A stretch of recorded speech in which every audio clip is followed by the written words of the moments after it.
Hello అండి. నమస్తే అండి అందరికీ. నేనొక కథ చెప్తున్నాను. ఈ కథ విని మీరు నా ఛానల్ ఆదరిస్తారని కోరుకుంటున్నానండి. నమస్తే అండి. కథ స్టార్ట్ చేస్తున్నాను. వింటారా? వసు, ఇలా ఎన్నాళ్ళు బాధపడతావు? వారం రోజుల నుండి నిద్రాహారాలు మాని మంచం పట్టావు. ఇలా అయితే ఆరోగ్యం దెబ్బతిందా? లాలనగా తల మీద చేయి వేసి నిమురుతూ అన్నాడు మధుసూదన్. నేను బ్రతికి ఉండడమే అనవసరం అనుకుంటూ ఉంటే ఇంకా నా ఆరోగ్యం పాడైతే మాత్రం నష్టం ఏముందండి అని రెండు చేతుల మధ్య ముఖం పెట్టుకొని గొల్లున ఏడ్చింది వసుంధర. వసు, నువ్వు చదువుకున్నదానివి. నీకు నేను వేరే చెప్పక్కర్లేదు. నేను మాత్రం ఎవరి కోసం బ్రతకాలి వసు? మనిద్దరం ఒకేసారి. ఇంకా మధుసూదన్ మాట పూర్తి కానే లేదు. ఏమండి, అంత మాట అనకండి. నేను మీ మనసు నొప్పించాను. ఒక్కసారి ఏ ఆడిది తట్టుకోలేని మాట వినేటప్పటికీ తట్టుకోలేకపోయాను. స్నానం చేయండి, ఈలోగా టిఫిన్ చేస్తాను అని మంచం మీద నుండి లేచిన వసుంధరని చూస్తుంటే ఎన్నో లంకనాలు చేసిన దానిలా అనిపించింది మధుసూదనకి. కాలగర్భంలో 10 ఏళ్ళు దొర్లిపోయాయి. కాలం దొర్లినా వసుంధర మనసులో బాధ అంతకంతకు ఎక్కువ అవుతుందే కానీ తగ్గటం లేదు. మధుసూదన్ ఆఫీసుకి వెళ్ళిపోవటంతో వంట పని పూర్తి కావటంతో డ్రాయింగ్ రూమ్లో ఒంటరిగా కూర్చొనుంది వసుంధర. బెల్ ఎవరో కొట్టడంతో తలుపు తీసిన వసుంధర ఎదురింటి 5 ఏళ్ళ వికాస్ని చూసి ముఖం సంతోషంతో నిండిపోయింది. Maroon baggy shirt, blue jeans pant వేసుకొని తలంటి పోసుకున్న తల మీద అక్కడక్కడ కనపడుతున్న అక్షంతలతో చేతిలో చాక్లెట్ డబ్బాతో ఉన్న వికాస్ని చూసి సంతోషంతో గబాలను దగ్గరకు వెళ్ళి ఎత్తుకొని, ఓ హ్యాపీ బర్త్డే నా Vikash, wish you happy birthday అంది బుగ్గల చేత్తో నొక్కుతూ వసుంధర. థ్యాంక్ యూ ఆంటీ, ఇదిగో నీకు 2 చాక్లెట్లు. అన్నట్లు మీ ఇంట్లో పిల్లలు లేరుగా, పోనీలే అంకులకు కూడా ఇస్తాను, తీసుకో అని వసుంధర చేతిలో 2 చాక్లెట్లు పెట్టాడు వికాష్. మీ ఇంట్లో పిల్లలు లేరుగా అన్న వికాష్ మాటలకు ఒక్క నిమిషం మనసు బాధతో నిండిపోయింది. మరో నిమిషంలో, ఒక్క నిమిషం కూర్చో వికాష్, ఇప్పుడే వస్తాను అని లోపలికి పరిగెత్తుకొని వెళ్ళి, ఇదిగో ఇటు చూడు, ఇది మారుతి కారు. ఇలా వెనక్కి లాగి ముందుకు వదిలితే రెయ్యమని వెళ్తుంది, నీకే, తీసుకో అంది. నువ్వు చాలా మంచిదానివండి. నాకు నువ్వంటే ఇష్టం. అమ్మకే నువ్వంటే ఇష్టం ఉండదు. చాక్లెట్లు ఇచ్చి వెంటనే వచ్చే అంది. ఆంటీ ఉండమన్నా ఉండొద్దు అని కూడా అంది. అయినా ఆంటీ, మీ ఇంట్లో చిన్నపిల్లలు లేరుగా, ఈ కారు ఎందుకు కొన్నావు అన్నాడు కళ్ళు చక్రాల్లా తిప్పుతూ వికాష్. ఒక్క నిమిషం ఏం మాట్లాడాలో తెలియని దానిలా మౌనం వహించింది. నీలాంటి చిన్నపిల్లలకి ఇద్దామని అంకుల్ కొన్నారు వికాష్. అన్నట్లు మీ మమ్మీ తొందరగా వచ్చేమంది అన్నావు కదా, పద అని చేయి పట్టుకొని నడిపించుకుంటూ గేటు దగ్గరికి వెళ్ళింది వసుంధర. అప్పటికే ఎదురింటి గేటు దగ్గర నిలబడి ఉంది వికాష్ అమ్మ. వసుంధరని చూసి తప్పదన్నట్లు నవ్వి, ఎరా ఇంతసేపు, రా తొందరగా, డాడీ నీ కోసం చూస్తున్నారు అంది కోపంగా. బాధగా వచ్చి మంచం మీద వాలిపోయింది వసుంధర. ఎందుకో తెలీదు, ఎదురింటి వికాష్ తల్లి తనను చూస్తే మాట్లాడడానికి ఇష్టపడదు. వికాష్ వీధిలో ఆడుకుంటున్నప్పుడు తను వాడిని పిలిచి సరదాగా మాట్లాడితే రుసరుసలాడుతూ వికాష్ని ఇంట్లోకి తీసుకొని వెళ్ళిపోతుంది. వికాష్ తల్లి అలా ప్రవర్తించడానికి కారణం ఉంటుంది. గొడ్రాల నీడ తన కొడుకు మీద పడకూడదని అయి ఉంటుంది.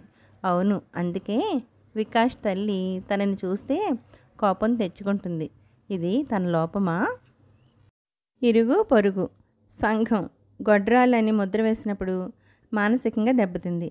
ఆలోచనలు భరించలేని దానిలో ఏమైనా బుక్స్ చదువుదామని అలమార్ తెరిచింది వసుంధర. ఎదురుగుండా పెళ్లినాటి ఆల్బమ్ కనిపించడంతో అవి తీసుకొని వచ్చి కుర్చీలో కూర్చొని తిరగేసిందో లేదో 2 ఉత్తరాలు కనిపించాయి. అవి చదివిన పాత ఉత్తరాలు అయినా తెలిసి విప్పింది. మధుసూదనకి మీ అక్క దీవించి రాయింది. మీకు ఇక పిల్లలు పుట్టరని తెలిసింది. తమ్ముడు, ఎన్నాళ్ళు పిల్ల జల్లా లేకుండా బ్రతకగలరు?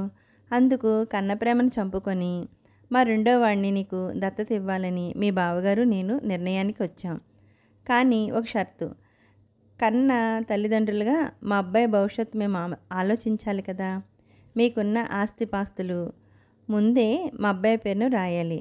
అంతేకాదు, నీ రిటైర్మెంట్ అయినాక వచ్చే డబ్బు నీ తదంతరం వాడికి చెందేటట్లు ముందే రాయాలి. ఇదిగో తమ్ముడు, అక్క ఇలా వ్రాసిందేమిటా అని నీకు బాధ కలగొచ్చు.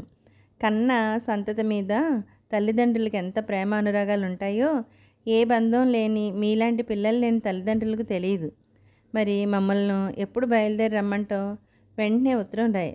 మరదల్ని అడిగినట్లు చెప్పు. ఇట్లు నీ అక్క పార్వతి. ఉత్తరం చదువుతున్న వసుంధర కళ్ళల్లో నీళ్లు నిండుకున్నాయి. అప్రయత్నంగా రెండో ఉత్తరం విప్పబోయింది. మధుసూదన్ అన్నయ్య వ్రాసిన ఉత్తరం.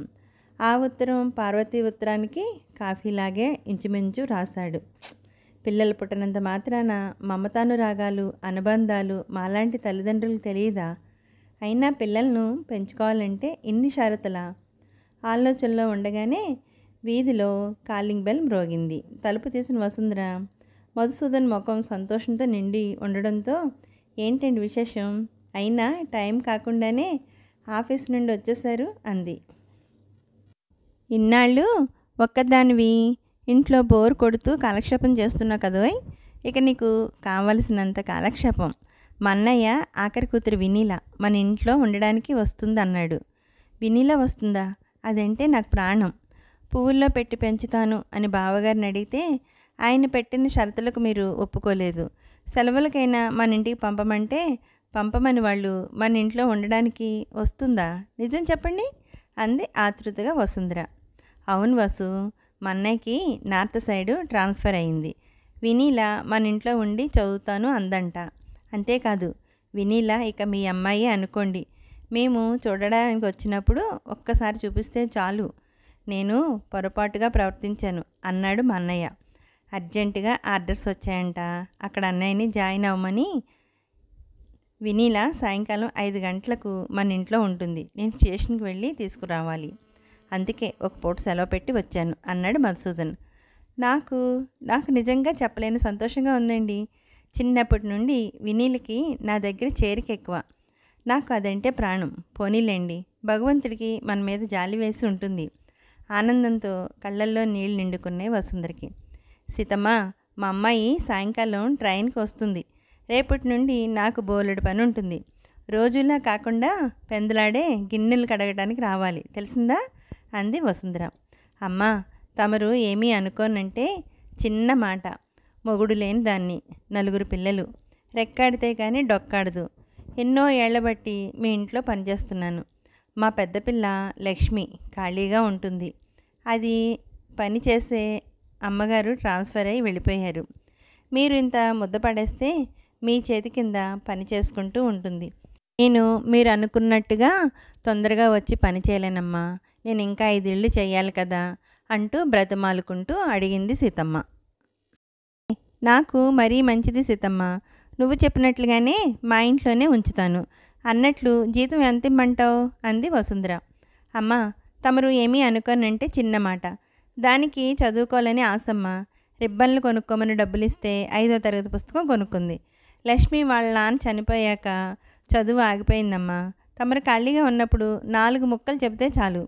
ఇక జీతం ఎందుకమ్మా అంది. నీకు ఇచ్చే జీతం దానికి ఇస్తాను సీతమ్మ. ఇక చదువు అంటావా? ఖాళీగా ఉన్నప్పుడల్లా చెప్తాను. మా అమ్మాయి వచ్చే టైం అయింది, నేను టిఫిన్ చేయాలి. రేపటి నుండి లక్ష్మిని మా ఇంట్లో ఉండడానికి పంపు అంటూ హడావుడిగా వంటగదిలోకి దారితీసింది వసుంధర. వసుంధర పనులన్నీ ముగించుకొని తలుపులు బార్లా తెరిచి కూర్చుంది. కారు ఆగ్గానే కారులోంచి వినీల పరుగున వచ్చి వసుంధరను కౌగిలించుకొని, పిన్ని బాగున్నావా అంది. వినీలా, నువ్వు ఎలాగున్నావమ్మా? 1 ఏడాదిలో ఎంత పొడవైపోయావు. అమ్మ, నాన్నగారు, అమ్మ అందరూ బాగున్నారా అంది. నాన్నగారు ఈరోజు నన్ను ట్రైన్ దగ్గరికి వచ్చి ఎక్కించారు పిన్ని. రేపు వాళ్ళందరూ వెళ్ళిపోతున్నారు. నిజం చెప్పాలంటే 5వ తరగతిలో నేను నీతో ఇక్కడికి వచ్చేస్తానని అల్లరి పెట్టాను. గుర్తుందా పిన్ని? వాళ్ళు పంపలేదు. ఇన్నాళ్లకు నా కోరిక తీరింది పిన్ని. ఇక నేను ఇక్కడే ఉండిపోతాను. వినీలా, చాలా సంతోషం అమ్మా. పద, ఎప్పుడు తిన్నావో ఏంటో. నీకు ఇష్టమైన పాయసం చేశాను. జీడిపప్పు వేసి పకోడీ చేశాను అంది. భార్య సంతోషాన్ని కన్నార్పకుండా చూశాడు మధుసూదన్. అన్నట్లు పిన్ని, చిన్నానికి ఇష్టమని అమ్మ అరిసెలు మినపసున్నులు చేసింది. ఆ సంచిలో ఉన్నాయి అని పెట్టి పట్టుకొని బెడ్రూమ్లోకి నడిచింది. అన్నట్టు పిన్ని, నేను ఏ రూమ్లో పడుకోవాలి? ఇల్లు చాలా బాగుంది అంది. ఇక్కడ 2 బెడ్రూమ్లు ఉన్నాయమ్మా. రెండో బెడ్రూము స్టడీ రూమ్ క్రింద వాడుకుందు కానీ, మా రూమ్లోనేమో పడుకుందు కానీ అంది వసుంధర. వినీల ఇంటర్లో జాయిన్ అయ్యింది. ప్రొద్దున లేచిన దగ్గర నుండి వసుంధర వినీలకు కావలసినవి అమర్చడంలోనే ఉంటుంది. నిజం చెప్పాలంటే మధుసూదన్ని కావలసినవన్నీ అమర్చే పని వసుంధర ఇంచుమించు మర్చిపోయింది. ఏమండి, కొంచెం కాఫీ ఆ టేబుల్ మీద ఉంది, తాగండి. లక్ష్మిని అడిగి టిఫిన్ పెట్టించుకోండి. అన్నట్లు లక్ష్మి, అయ్యగారి బూట్లు పాలిష్ చేయి. చూడండి, వినీల 2 ఇడ్లీ తింది. మీరు చెప్పండి ఇంకో ఇడ్లీ తినమని. ప్రాక్టికల్స్ ఉన్నాయంట, త్వరగా వెళ్ళాలంటుంది. కొంచెం స్కూటర్ మీద డ్రాప్ చేయండి. అన్నట్లు సాయంకాలం వస్తున్నప్పుడు బత్తాయిలు తీసుకురావటం మర్చిపోకండి. వినీలకు బత్తాయి రసం ఇవ్వాలి అని హడావిడి పడిపోతున్న వసుంధర ధోరణి చూస్తుంటే మధుసూదన్కి పెదలపై చిన్నగా నవ్వు చోటు చేసుకుంది. వినీల కాలేజీకి, మధుసూదన్ ఆఫీస్కి వెళ్ళిపోవడంతో సంతోషంగా మంచం మీద వాలిపోయింది. వినీల ఎంత మంచి పిల్ల, తనంటే పంచప్రాణాలు. వాళ్ళ చిన్నానంటే ప్రేమ, అభిమానం. అసలు తను పొరపాటు చేసింది. బావగారు రెండో అమ్మాయిని దత్తత తీసుకోమన్నప్పుడు, షరతులు పెట్టినప్పుడు మధుసూదన్ అనవసరంగా కోపం తెచ్చుకున్నాడు. మూడో అమ్మాయిని, వినీలను, వాళ్ళు కోరిన షరతులన్నిటికీ ఒప్పుకొని తాము తెచ్చుకోవాల్సింది. ఇన్నాళ్ళు నిరాశ నిస్పృహలతో గడిపింది. అమ్మగారు, పుస్తకం చదవటం వచ్చిందమ్మా, కానీ లెక్కలు రావటం లేదమ్మా. కొట్టుకు నిన్న వెళ్ళి సామాన్లు తెచ్చాను కదమ్మా, డబ్బు సరిగ్గా ఇచ్చావా అంటే, నీకు లెక్కలు రాకపోతే మీ ఇంట్లో లెక్కలు వేయించుకో అన్నాడు. చూడండమ్మా పొద్దు కాగితం. అమ్మా, నాకు లెక్కలు నేర్పండమ్మా అంది లక్ష్మి. ఒక్క నిమిషం లక్ష్మి వైపు చూసింది వసుంధర. చంద్రబింబం లాంటి ముఖంలో గుండ్రటి కళ్ళు, లక్కపెడత లాంటి నోరు, కొనతేరిన ముక్కు, అందమైన ముఖం. కానీ లక్ష్మి వేసుకున్న వెలిసిపోయిన రంగుబట్టలు, సంరక్షణ లేని రాగి వెంట్రుకలుగా మారిన పొడవాటి జుట్టు లక్ష్మి అందాన్ని నిండు చందమామను ఆవరిస్తున్న అమావాస్యలా ఉంది. నూనె రాసుకొని జడ వేసుకోలేకపోయావా? ఎప్పుడు చూసినా రంగు వెలిసిపోయిన ఈ పాత బట్టలు వేసుకుంటావు, వేరే బట్టలు వేసుకోలేకపోయావా అంది వసుంధర. బేలగా కళ్ళు దించింది లక్ష్మి. నూనె రాసుకొని 10 రోజులు అయిందమ్మా. మా చెల్లి గౌరీ బట్టలు చినిగిపోయాయి అని అమ్మ నా బట్టలు తీసుకొని వెళ్ళిపోయింది. 1వ తారీఖున డబ్బులు అందుకొని నాకు బట్టలు కుట్టిస్తాను అంది. లక్ష్మి పేద స్థితి చూసి జాలి వేసింది వసుంధరకు. వసుంధర కొన్ని కాగితం మీద రాసి, లక్ష్మి, వినీలమ్మగారికి నీకు ఈ కాగితం మీద రాసినవి తెచ్చుకో. నీకు కొబ్బరి నూనె కొట్టుకు వెళ్ళి తెచ్చుకో. అన్నట్లు నా చీర ఇస్తాను, లంగా జాకెట్లు కుట్టించుకో.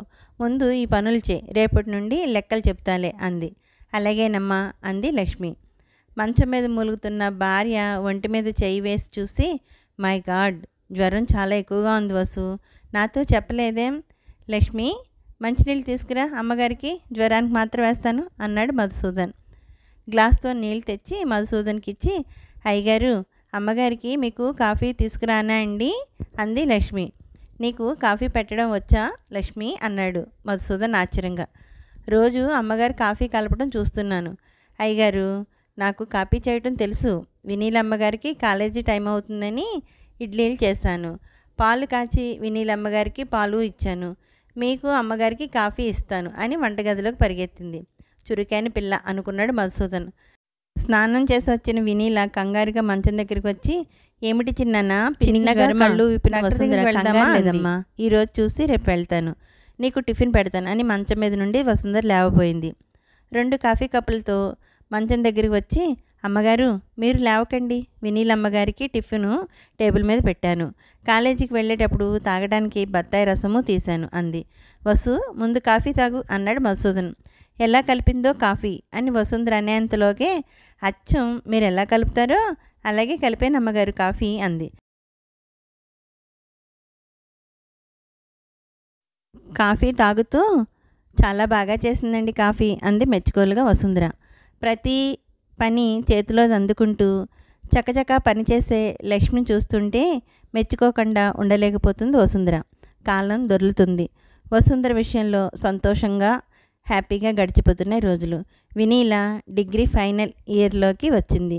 లక్ష్మిని ప్రైవేటుగా 10th క్లాసు కట్టడానికి అప్లై చేయించింది వసుంధర. అమ్మగారు, దేవుడి గది కడిగి పువ్వులు తెచ్చిపెట్టాను అంది లక్ష్మి. ఒంట్లో బాగుండలేదే లక్ష్మి, తలంతా తిరుగుతుంది. బీపీ కానీ ఎక్కువైందో ఏమో అంది వసుంధర. అమ్మో, మొన్న అయ్యగారికి బీపీ ఎక్కువయ్యి 4 రోజులు హాస్పిటల్లో ఉన్నారు. డాక్టర్ గారు అయ్యగారిని బీపీ అప్పుడప్పుడు చెకప్ చేయించుకోవాలి అన్నారు. మీరు కూడా అశ్రద్ధ చేస్తున్నారు అంది కంగారుగా లక్ష్మి. ఉష్, గట్టిగా అన్నకే, అయ్యగారు వినీలా వింటే ఇప్పుడే హాస్పిటల్కి బయలుదేరమంటారు. అసలే వినీలకు పరీక్షలు అంది. మధుసూదన్ ఆఫీస్కి, వినీలా కాలేజీకి వెళ్ళిపోయారు. నెమ్మదిగా శక్తి తెచ్చుకొని దేవుడి గది దగ్గర కూర్చొని పూజ అయిందనిపించింది. మంచం మీద వచ్చి వాలిపోయి, లక్ష్మి మంచినీళ్ళు పట్టుకురా అని లక్ష్మి తెచ్చిన నీళ్లతో మందులు వేసుకుంది వసుంధర. ఇప్పటిదాకా టిఫిన్ తిన్నారు కాదు, ఒంట్లో బాగాలేనప్పుడు పూజ ఎందుకు చేయటం అంది లక్ష్మి. లక్ష్మి, నా చివరి ఊపిరి ఉన్నంత వరకు దేవుడికి పూజ చేయాలి. నేను జీవితంలో పొందలేను అనుకున్న ఆనందాన్ని నాకు ఇచ్చాడు భగవంతుడు. దేవుడు మనం కోరిన కోరికలు తీరుస్తాడు అంది విప్పారిన నేత్రాలతో. అలా అమ్మగారి వైపు చూస్తూ ఉండిపోయింది లక్ష్మి. ఏమండి, వినీలాకు డిగ్రీ పూర్తయిపోతుంది. నాకెందుకో భయంగా ఉంది. ఒకవేళ మీ అన్నయ్య గారు వచ్చి వినీలను తీసుకుని వెళ్ళిపోతాను అంటారేమో. వినీలా మన కూతురే కదండి, చెప్పండి అంది మధుసూదన చేయి పట్టుకొని ఆవేదనగా వసుంధర. పిచ్చి వసు, అన్నయ్య మనకు పిల్లలు లేరన్న బాధతోనే వినీలను మన దగ్గర వదిలాడు. సెలవులు వచ్చినా కూడా వాళ్ళు వచ్చి చూసి వెళ్తున్నారు. మొదట్లో ఏదో రెండో దాన్ని ఇవ్వటానికి షరతులు పెట్టాడు, కానీ తరువాత తన తప్పు తను తెలుసుకునే వినీలను మన దగ్గర ఉంచాడు. అయితే వినీల మన కూతురే కదండి అంది సంతోషంగా వసుంధర. నీ కూతురే వసు అని మధుసూదన్ నవ్వుతూ అన్నట్లు, పాపం లక్ష్మికి పనితోనే సరిపోతుంది. 10th పరీక్షలకు పంపుతున్నావా, అన్ని సబ్జెక్టులు చెప్తున్నావా అన్నాడు. సరేలేండి, లక్ష్మి గురించి మీరు నాకు చెప్పాలా? అసలు దాని తెలివితేటలు ఎవరికి ఉన్నాయండి? ఈరోజు పరీక్ష పెడితే రాయటానికి సిద్ధంగా ఉంది అంది నవ్వుతూ వసుంధర. వినీల పరీక్షలు అయిపోయిన వెంటనే వినీల తల్లిదండ్రులు రావటం చూసి ఒక పక్క సంతోషంగా ఉన్న మరో ప్రక్క వసుంధర గుండెలు దడదడలాడసాగాయి. మధు, వినీలకు పెళ్ళిడి వచ్చింది. మా ఫ్రెండ్ కొడుకు సంబంధం కూడా రెడీగా ఉంది. అబ్బాయి ఈ ఊర్లోనే బిజినెస్. మా ఫ్రెండు వినీలను చూసి నచ్చిందన్నాడు. అబ్బాయికి వినీలా ఫోటో నచ్చిందంట. ఈ నెలాఖరికి పెళ్లి చేసేయాలని మా ఫ్రెండ్ అంటున్నాడు. అన్నట్లు వినీలా గురించి మరదలు బెంగ పెట్టుకుంటుందని, ముఖ్యంగా ఈ ఊర్లోనే అబ్బాయి ఉంటాడని ఈ సంబంధానికి ఒప్పుకున్నాను. మరదలు వినీల మీద ఎంత ప్రేమ అనురాగాలు పెంచుకుందో నేను ఊహించగలను. వినీలను మరదలకి దూరం చేయటం నాకు ఇష్టం లేదు. చివరి మాటలు అంటున్నప్పుడు ఆయన గొంతులో బాధ కొట్టి వచ్చినట్టు కనిపించింది మధుసూదన్కి. అన్నయ్య, నేను నిజంగా చాలా అదృష్టవంతుణ్ణి. నీలాంటి అన్నయ్య నాకు ఉన్నందుకు అన్నాడు మధుసూదను. ఆప్యాయంగా మధుసూదన్ భుజం మీద చేయి వేశాడు మధుసూదన్ వాళ్ళ అన్నయ్య. వినీలా పెళ్లి గురించి ఆలోచించినందుకు ఒక్క నిమిషం సిగ్గుపడింది వసుంధర. బావగారు ఎంత మంచి మనిషి, తన కోసం ఈ ఊరు సంబంధం కుదిర్చారు. తన కూతురికి పెళ్లి కాబోతుంది. తన చిన్నారి తల్లిని నవవధువుగా చూడబోతుంది. వసుంధర ఒంటి మీద నగలు తప్ప లాకర్లో నగలన్నీ తీసి వినీలకి ఇచ్చేయటం, పెళ్లి బట్టలన్నీ వసుంధర మధుసూదన్ కొనటం, పెళ్లి ఖర్చంతా వాళ్లే భరించడం చూసి వినీల తల్లిదండ్రులతో పాటు చుట్టాలు అందరూ ఆశ్చర్యపోయారు. కాపురానికి వినీల వెళ్తున్నప్పుడు వసుంధర వినీలను విడిచిపెట్టలేకపోయింది. వసు, నీకేమైనా మతిపోతుందా? ఊర్లోనే ఉంటుంది. ఎప్పుడు చూడాలి అనుకుంటే అప్పుడే చూడొచ్చు, లేదా మన ఇంటికి తెచ్చి ఉంచుకోవచ్చు. అయినా వసు, ఒక్క నిజాన్ని తెలుసుకో. నవమాసాలు మోసి కనిపెంచిన తల్లిని, కష్టాలు పడి అయినా కోరిన కోరికలు తీర్చిన తండ్రిని పిల్లలు రెక్కలు వచ్చిన పక్షుల్లో వదిలేస్తారు. చివరికి ఆ తల్లిదండ్రులు ఒంటరిగానే మిగిలిపోతారు అని మధుసూదన్ అనగానే, ఏమో నాకు వాళ్ళ గురించి తెలియదండి. నేను మాత్రం వినీలను చూడకుండా ఉండలేను అంది బాధగా వసుంధర. పిన్ని, నేను మాత్రం నిన్ను చూడకుండా ఉండగలనా? నన్ను చూడాలని ఉంటే ఫోన్ వచ్చేస్తాను అని వసుంధరను పెనవేసుకుపోయింది వినీల. వసుంధర వినీల మధ్య ఆత్మీయతను చూసి అలా చూస్తూ ఉండిపోయాడు నవీన్. నవీన్ కళ్ళల్లో కన్నీటి తెర చోటు చేసుకుని, ఆంటీ, రోజు ఒకసారి వినీలను తీసుకొచ్చి మీకు చూపెడతాను అన్నాడు ఆప్యంగా నవీన్. బాబు నవీన్, నేను చాలా అదృష్టవంతురాల్ని అంది వసుంధర. కాలక్రమంలో కొన్నాళ్ళు గడిచిన తర్వాత మధుసూదన్కి సడన్గా బీపీ పెరిగి ఆఫీస్లో స్పృహ కోల్పోవడంతో హాస్పిటల్లో జాయిన్ చేసి ఇంటికి ఫోన్ చేశారు ఆఫీస్ వాళ్ళు. అదురుతున్న గుండెలతో దుఃఖాన్ని ఆపుకుంటూ హాస్పిటల్కి వెళ్ళింది వసుంధర.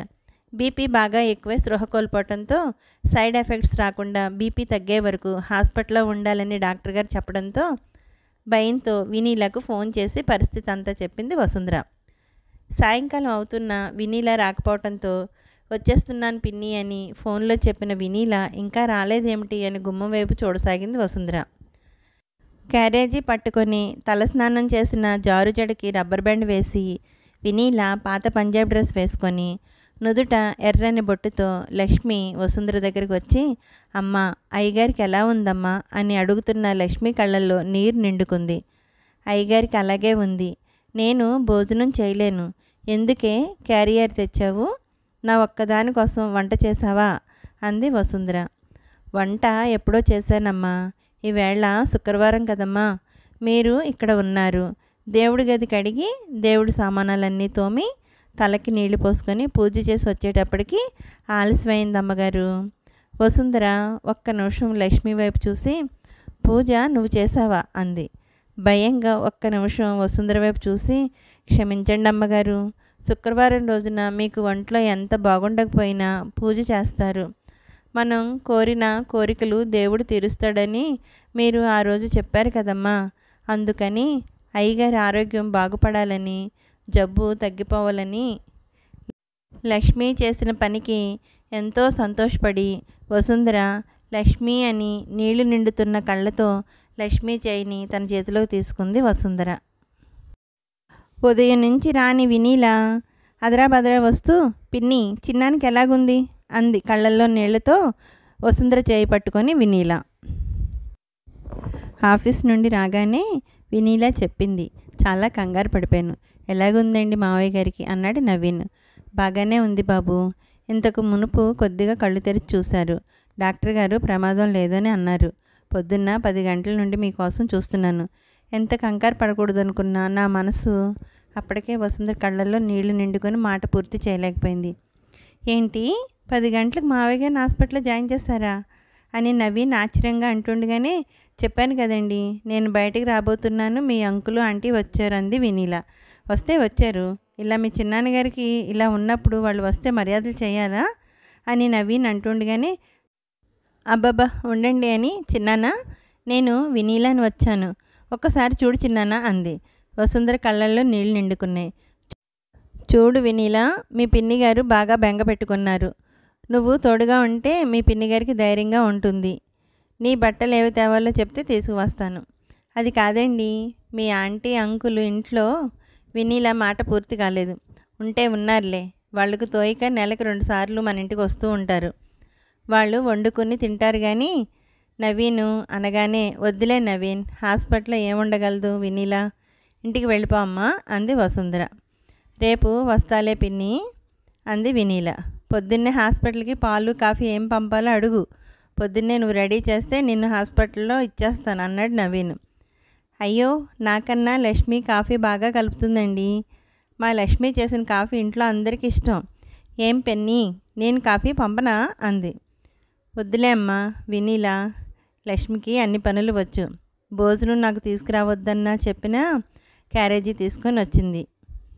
వినీల, నువ్వైతే ఏమీ తీసుకురావద్దు. రేపు మాత్రం మర్చిపోకుండా రా. చిన్నానికి స్పృహ వస్తే నిన్ను చూడాలని ఆరాటపడతారు. రేపు ఒక్కసారి రామ్మా అంది వసుంధర. అలాగే పిన్ని అంది వినీల. కళ్ళు తెరవకుండానే కలవరిస్తున్న మధుసూదన్ చూసి, ఏమండి మన వినీల వచ్చి వెళ్ళిందండి. మీకోసం కళ్ళ వెంట నీళ్లు పెట్టుకుంది. ఇంకొంచెం సేపట్లో వస్తుందండి అంది. భర్త చేపట్టుకొని బుజ్జగిస్తూ వసుంధర. నెమ్మదిగా కళ్ళు తెరిచాడు మధుసూదన్. మన వినీల, మన అమ్మాయి వచ్చిందా అని కళ్ళు తెరిచి వసుంధర వైపు చూసి నెమ్మదిగా కళ్ళు మూసుకున్నాడు మధుసూదన్. వసుంధర ఒక్క నిమిషం భర్త ప్రవర్తనకు ఆశ్చర్యపోయింది. ఇన్నాళ్ళు తన ఒక్కతే పిల్లలు లేనందుకు బాధపడుతుంది అని అనుకుంది. కానీ తన భర్త వినీల పట్ల ఎంతో అనుబంధాన్ని పెంచుకున్నాడు. క్యారియర్ పట్టుకొని లక్ష్మి రావటం చూసి, లక్ష్మి నేను వినీలమ్మగారింటికి వెళ్ళొస్తాను, ఒక్క అరగంటలో. అయ్యగారి దగ్గర నువ్వు కూర్చో అంది. అలాగే అమ్మగారు అంది పాపం వినీలాకి ఏమైందో ఏమిటో. ఉదయం అనగా వస్తానంది వాళ్ళ నాన్నగారిని చూడటానికి. ఇప్పటి వరకు రాలేపోయింది. తనకేమైందో ఒకసారి చూసి రావాలి అనుకుంటూ ఆటోని పిలిచి ఎక్కి వినీలా ఇంటికి వెళ్ళింది. తలుపు గడియ పెట్టి ఉంది. కాలింగ్ బెల్ కోసం వెతుకుతూ ఉండగా నవీన్ మాటలు కోపంగా వినబడ్డాయి. వినీలా, చచ్చా, నిన్ను ఏమన్నాలో కూడా తెలియటం లేదు. మీ చిన్నాన్న పిన్ని ప్రాణపదంగా నిన్ను పెంచారు అని చెప్పావు. ఆవిడికి నిన్ను చూస్తే చాలు కళ్ళల్లో కోటి కాంతులు వెలుగుతాయి. అంత ఆపదలో వాళ్ళు ఉంటే కూతురివిగా ఆవిడకు ఎంతో సహాయంగా ఉండవలసింది అమాయకంగా ఏం తెలియనట్లు తప్పించుకున్నావు. పోనీ అదలా ఉంచు. ప్రొద్దున్న మీ చిన్నాన్నని హాస్పిటల్లో జాయిన్ చేస్తే నేను వచ్చే వరకు హాస్పిటల్కి వెళ్ళలేదు నువ్వు. అబ్బబ్బా, మీ స్పీచ్ కాపండి. ముందు ఈ నేతి సున్నులు అరిసెలు తినండి. మిమ్మల్నే అంది వినీల. అవును, ఈ సున్నుండ్లు అరిసెలు కూడా మీ అమ్మగారు నాన్నగారు మరీ ఉత్తరం రాసి మీ చిన్నాన్నగారికి ఎంతో ఇష్టమని పంపించమని చెప్పారు. అయినా నువ్వు పంపించకుండా ఆంటీ అంకుల్ అంటూ వీధులందరికీ పంచావు, కానీ సొంత వాళ్ళకి 10 రోజులు అవుతున్న ఇవ్వలేదు. పాపం ఈలోగా ఆయనకి జబ్బు చేసి హాస్పిటల్ పాలయ్యారు. ఏంటి ఇందాక నుండి చూస్తున్నాను, ఒకటే వాళ్ళ కోసం ఇదైపోతున్నారు. అసలు నన్ను కాదు మిమ్మల్ని పెంచుకోవాల్సింది వాళ్ళు, కోపంగా అంది వినీల. నన్నే పెంచుకుంటే వాళ్ళు కాళ్ళు కడిగి నెత్తి మీద నీళ్లు జల్లుకునేవాడిని. ఆపదలో అలా వాళ్ళని ఒంటరిగా వదిలేవాడిని కాదు. నీ అంత స్వార్థపరురాల్ని. నవీన్ మాట పూర్తి కాలేదు. కోపంగా అంది వినీల. ఓకే, నేను స్వార్థపరురాల్ని. నిజం చెప్పాలంటే నా స్టడీ కోసం వాళ్ళ ఇంటికి వెళ్ళాను. ఇంకా నిజం చెప్పాలంటే గొడ్రాలు మా పిన్ని. ఇటు నా చదువు అవుతుంది, అటు నాకు ఏమైనా పెడతారనుకున్నాను. నేను అలా అనుకోవడానికి కారణం ఉంది. చిన్నప్పటి నుండి నేనంటే పిచ్చిష్టం ఆవిడకు. నా కూతురు అంటూ పిచ్చిగా నా చుట్టూ తిరిగింది. సరే, ఎలాగో తిరుగుతుంది కదా అని నేను అభిమానంగా తిరిగాను. వాళ్ళు నా చుట్టూ ప్రేమ అనురాగాలు అల్లుకుంటే నేను బాధ్యతరాలనా? నన్ను వాళ్ళు ఎంత పెంచితే మాత్రం ఎదవ హాస్పిటల్ చుట్టూ తిరగమంటారా? లేక క్యారియరు కాఫీలు టీలు చేసి హాస్పిటల్కి పంపిస్తూ సేవలు చేయమంటారా? ఈరోజు హాస్పిటల్కి వెళ్ళకపోతే కొంపలు మురిగిపోవు, కానీ ఈరోజు వెళ్ళకపోతే నాకు ఇష్టమైన సినిమా చూడటం మిస్ అవుతుంది. మీరు నన్ను వేలెత్తి చూపక్కర్లేదు, రేపు వెళ్తాలేండి అంది వినీల. వాళ్ళు అలా మాట్లాడుతూ ఉండగానే రోడ్డు మీదకి వచ్చింది వసుంధర. కాళ్ళు వణకటం లేదు, శరీరం జలధరించటం లేదు, కళ్ళల్లో నీళ్లు ఒక చుక్క రావటం లేదు. బండరాయిలా అయిన మనసుతో నడుస్తుంది వసుంధర. వీధి తలుపులు బార్లా తెరిచి ఉన్నాయి. మధుసూదన్, వసుంధర గుమ్మం వరకు వచ్చారో లేదో. అమ్మగారు, ఒక్క నిమిషం ఆగండి అని పళ్ళెంతో ఎర్ర నీళ్లు దిష్టి తీసే సామాగ్రితో వచ్చి మధుసూదనికి దిష్టి తీయసాగింది లక్ష్మి.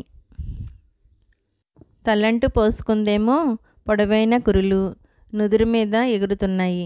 ఎర్రని కుంకుమ నుదుటి మీద మెరిసిపోతుంది. వసుంధర ఇచ్చిన పాతచీర కుట్టించిన లంగా జాకెట్ వేసుకుంది. లక్ష్మి ఎంతో అందంగా, ఎంతో లక్ష్మీ కళతోటి ఉంది. దిష్టి తీయటం పూర్తి చేసి, అయ్యగారు లోపలికి రండి అంది. ఏం జరుగుతుందో తెలియని దానిలా వసుంధర బొమ్మల అచేతనంగా లోపలికి అడుగుపెట్టింది. ఎదురుగుండా హాల్లో దేవుని గది. కడిగి ముగ్గులు వేసి దేవుని పటాలకు పూలు పెట్టి ఒత్తులు వెలిగించి ఎంతో పవిత్రంగా వెలిసిన గుడిలా కనిపించింది. ఒక్క నిమిషం దేవుని గది వైపు చూస్తూ ఉండిపోయింది వసుంధర. భయంగా కళ్ళెత్తి వసుంధర వైపు చూసి, అమ్మగారు, ఈరోజు శుక్రవారం, మీరు హాస్పిటల్లో ఉన్నారు. అయ్యగారికి జబ్బు తగ్గిపోవాలని దండం పెట్టుకున్నాను. ఇక నేను ఎప్పుడు లక్ష్మి, నువ్వే చెయ్యాలి పూజ. మట్టిలో మాణిక్యాన్ని గుర్తించలేని వెర్రిదాన్ని. ఇన్నాళ్ళు నీకు చాలా అన్యాయం చేశాను. గబాల్న లక్ష్మి దగ్గరికి లాక్కొని హృదయానికి అత్తుకొని, ఏవండి ఇటు చూడండి, లక్ష్మి ఎవరనుకున్నారు? మన కూతురు, మన అసలు కూతురు. స్వచ్ఛమైన మనసుతో త్వరగా కోలుకోవాలని భగవంతుని వేడుకున్న ఆణిముత్యం. నేను గొడ్రాల్ని. మీరు సంతానం లేని నిర్భాగ్యుడిగా సంఘంలో ముద్రపడ్డా పర్వాలేదండి, మనస్ఫూర్తిగా చెప్తున్నాను. మేలిమి బంగారం లాంటి లక్ష్మికి తల్లిదండ్రులు అవుదాం. నాకు చాలా సంతోషంగా ఉంటుందండి. మన అసలు కూతురు లక్ష్మి. అంతవరకు ఒక్క బొట్టు నీళ్లు రాని వసుంధర కళ్ళల్లో కట్టలు తెంచుకున్న నదిలా కళ్ళ నుండి కన్నీళ్లు రాసాగాయి. కళ్ళల్లో నిండుతున్న నీళ్లు చెంపలని తుడుచుకోవటం మర్చిపోయి ఆప్యాయంగా లక్ష్మిని దగ్గరకు తీసుకొని తల మీద చేయి వేశాడు మధుసూదన్. హలో, నచ్చిందండి కథ మీకు? ఈ కథ మీకు నచ్చినట్లయితే లైక్ చేయండి, షేర్ చేయండి, సబ్స్క్రైబ్ చేయండి. అలాగే నా ఛానల్ ఎప్పుడు ఆదరిస్తూ ఉంటారని కోరుకుంటూ, నా ఛానల్ చూస్తున్న ప్రతి ఒక్కరికి, నా సబ్స్క్రైబర్స్ అందరికీ పేరు పేరున థ్యాంక్ యూ వెరీ మచ్ అండి. మళ్ళీ ఇంకో మంచి కథతో కలుద్దాం. నమస్తే అండి.